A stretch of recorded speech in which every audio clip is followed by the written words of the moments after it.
Bismillahirrahmanirrahim. Assalamualaikum warahmatullahi wabarakatuh.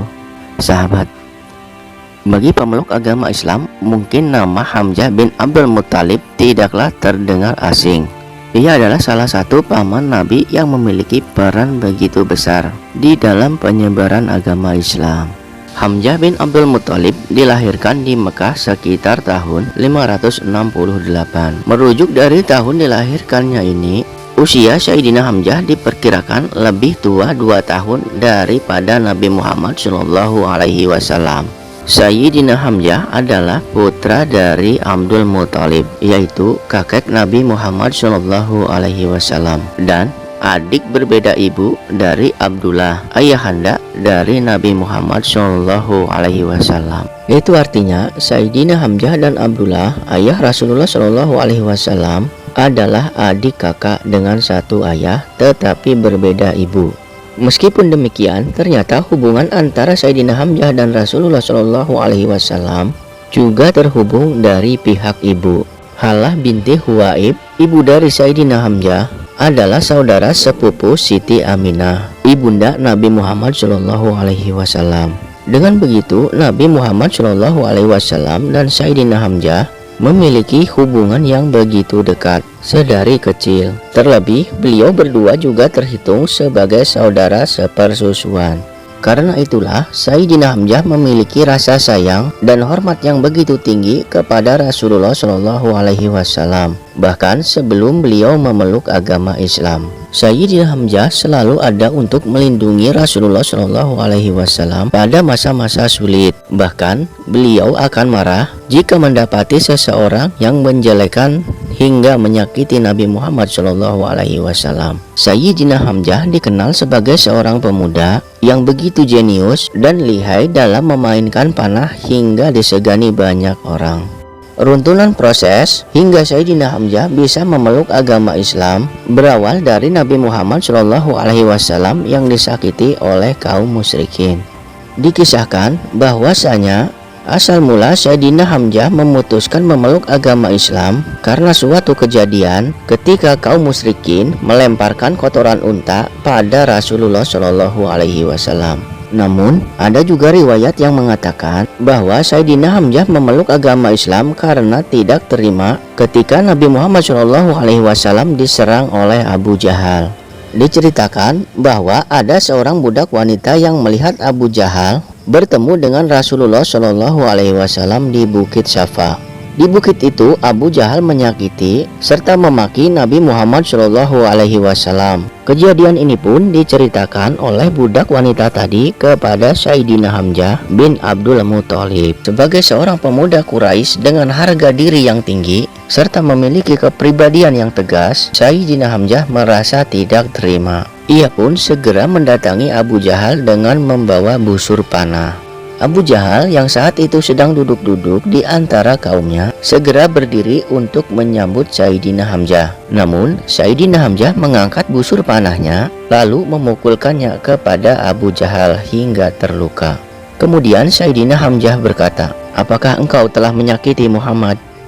Ketahuilah olehmu, sekarang aku telah mengikuti ajarannya. Jika kamu berani, silakan saja balas perlakuanku ini." Sejak kejadian itulah Sayyidina Hamzah mulai memeluk agama Islam. Awalnya Sayyidina Hamzah sempat dilanda keraguan karena kalimat masuk Islamnya itu keluar secara spontanitas atas harga diri keluarganya yang tidak ingin disakiti. Hingga kemudian Sayyidina Hamzah meminta petunjuk kepada Allah Subhanahu wa Ta'ala yang kemudian meneguhkan hatinya. Sayyidina Hamzah pun menceritakan kejadian tersebut kepada Rasulullah SAW. Tidak lupa Nabi Muhammad SAW mendoakan agar pamannya tersebut diberikan keteguhan hati yang kuat oleh Allah Subhanahu wa Ta'ala. Kaum kafir Quraisy yang telah mengetahui bahwa Sayyidina Hamzah telah masuk Islam bertambah khawatir dan gelisah. Karena dengan masuk Islamnya Sayyidina Hamzah bisa membuat pengikut Nabi Muhammad SAW menjadi bertambah banyak. Setelah Sayyidina Hamzah dan Abdul Muttalib memeluk agama Islam, Abu Jahal pun berpikir bahwa perang antara kaum muslimin dan kaum kafir Quraisy sudah tidak bisa dielakkan lagi. Karena itulah Abu Jahal mulai kesana kesini menghasut serta memprovokasi kaum Quraisy untuk menyakiti Rasulullah Shallallahu Alaihi Wasallam dan para pengikutnya. Hal ini pun tidak dapat dihindari lagi. Rasulullah Shallallahu Alaihi Wasallam dan para pengikutnya mendapat tindakan kekerasan lebih banyak. Tetapi setelah Islamnya Sayyidina Hamzah, secara tidak langsung juga menjadi perisai serta benteng perlindungan untuk kaum muslimin. Lebih dari itu, karena Sayyidina Hamzah yang begitu tegas, cerdas dan berwibawa, dia banyak disegani dan memiliki daya tarik tersendiri. Karena hal inilah banyak kabilah-kabilah Arab yang kemudian tertarik untuk mengetahui agama Islam lebih dalam. Selain hal itu, ketangkasan Sayyidina Hamzah membuatnya menjadi salah satu orang yang dipercaya untuk melindungi Rasulullah Shallallahu Alaihi Wasallam dalam setiap peperangan. Ketika terjadi perang Badar di tahun kedua Hijriah, Sayyidina Hamzah bin Abdul Muttalib serta Ali bin Abu Thalib ditunjuk sebagai pemimpin pasukan kaum muslimin pertama yang dikirim oleh Rasulullah Shallallahu Alaihi Wasallam. Karena keberanian yang luar biasa yang ditunjukkan dan dikerahkan mereka berdua, akhirnya umat muslim mendapat kemenangan dalam perang Badar tersebut. Terdapat banyak korban yang jatuh dari pihak kaum kafir Quraisy pada saat perang Badar berlangsung. Sebab itulah kaum kafir Quraisy merasa harus membalas kekalahan yang telah dialaminya tersebut dengan menghimpun kekuatan dan persiapan diri untuk peperangan selanjutnya. Setelah perang Badar, Sayyidina Hamzah pun turut terlibat dalam peperangan selanjutnya, yaitu perang Uhud di tahun ketiga Hijriah. Dalam perang Uhud, para kaum kafir Quraisy yang bertekad membalas dendam menjadikan Rasulullah Shallallahu Alaihi Wasallam dan Sayyidina Hamzah sebagai sasaran utama mereka. Dalam peperangan ini, kaum kafir Quraisy membawa hingga lebih dari 3.000 pasukan.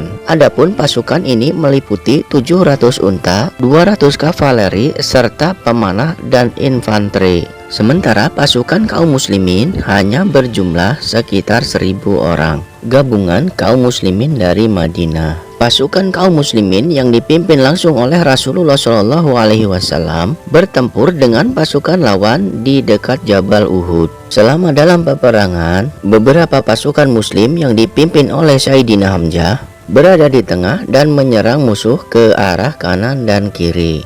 Saat kemenangan dirasa sudah dekat, Rasulullah Shallallahu Alaihi Wasallam tetap memerintahkan agar para pasukan pemanah tetap berada di atas bukit Uhud untuk berjaga-jaga. Tapi mereka tidak mentaatinya dan turun untuk mengambil harta rampasan perang. Dan keadaan ini menjadi sebuah titik balik. Kaum kafir Quraisy pun menyadari pertahanan yang telah dilanggar oleh pasukan muslimin. Dengan segera mereka menyerang balik dengan menduduki bukit dan melancarkan serangan dari atas bukit Uhud. Setelah itu, Sayyidina Hamzah akhirnya syahid dalam perang Uhud akibat tombak yang dilayangkan oleh seorang budak bernama Wasy. Terdapat kisah yang mendalam di balik wafatnya Sayyidina Hamzah yang kemudian menjadi salah satu kisah yang melegenda. Kisah ini diawali dengan terbunuhnya Tuaimah oleh Sayyidina Hamzah pada saat perang Badar. Pada saat perang Badar berlangsung, Sayyidina Hamzah yang begitu berani dan sangat buas memerangi kaum kafir Quraisy saat itu berhasil melumpuhkan Tuaimah hingga tewas. Dari kematian Tuaimah itu menorehkan luka yang mendalam pada keponakannya yang bernama Wasy.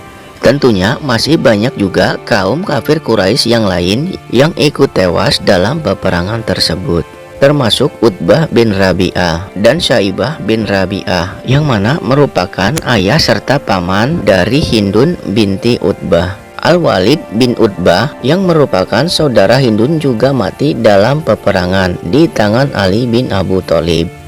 Kematian beberapa kaum kafir Quraisy inilah yang menciptakan dendam bagi beberapa orang sehingga mereka benar-benar ingin membunuh Sayyidina Hamzah untuk membalaskan dendam. Abu Sufyan bin Harb yang saat itu memimpin pasukan Quraisy dalam perang Uhud, memutuskan untuk membuat para wanita juga ikut serta dalam peperangan. Para wanita ini terdiri dari mereka yang merasa sakit hati karena kematian keluarganya dalam perang sebelumnya, yaitu perang Badar. Dengan ini, Hindun yang juga istri dari Abu Sufyan segera mendaftar karena kematian ayah, paman, serta saudaranya. Sementara itu, Wasi juga ikut atas kematian pamannya, serta kesepakatan yang dibuatnya dengan Jubair bin Mut'im. Ketika pasukan Quraisy akan berangkat, Jubair mengatakan pada Wasi bahwa dia akan membebaskannya dari perbudakan apabila ia bisa membunuh Sayyidina Hamzah dengan janji yang telah disaksikan oleh orang banyak. Wasi pun semakin bertekad untuk membunuh Sayyidina Hamzah. Walaupun Wasi tidak memiliki keterampilan berperang, namun ia dikenal sangat pandai melemparkan lembing atau tombak tepat sasaran. Karena itulah Hindun menaruh harapan padanya. Ia mengatakan pada Wasi untuk menyembuhkan luka hati mereka atas kematian keluarganya di medan perang. Saat kedua pasukan bertemu dan saling serang, Wasi dengan awas mencari dan mengincar Sayyidina Hamzah. Memang tidak sulit untuk mengenali Sayyidina Hamzah di antara banyaknya orang, karena pada kepala Sayyidina Hamzah selalu terpasang bulu burung unta yang lazimnya tanda kepahlawanan di Arab pada masa itu. Wasi yang bersembunyi di balik batu melihat Sayyidina Hamzah begitu gagah berani maju dan merobohkan para lawannya dengan tebasan pedang. Tiba-tiba seorang penunggang kuda bernama Siba bin Abdul Uzza menantang Sayyidina Hamzah dengan tujuan agar Wasi bisa menyerangnya dari dekat. Tentu saja Sayyidina Hamzah menyambut Siba dan segera mengalahkannya dengan sekali tebasan pedang. Pengorbanan Siba ini tidak sia-sia dan membuat posisi Sayyidina Hamzah bisa terjangkau oleh Wasi. Wasi segera membidikkan tombaknya yang tepat mengenai pinggang Sayyidina Hamzah bagian bawah hingga tembus ke bagian depan. Saat peperangan telah selesai, Hindun pun turun dari atas gunung.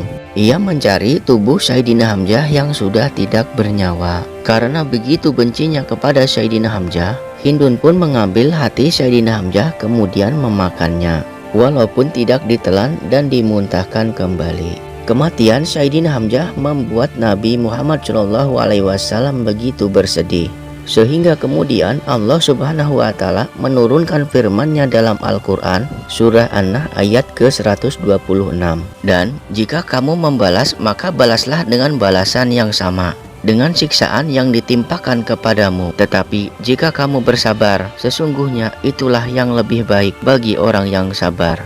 Al-Quran surah An-Nahl ayat ke-126. Karena keberaniannya itulah Sayyidina Hamzah mendapat julukan singanya Allah.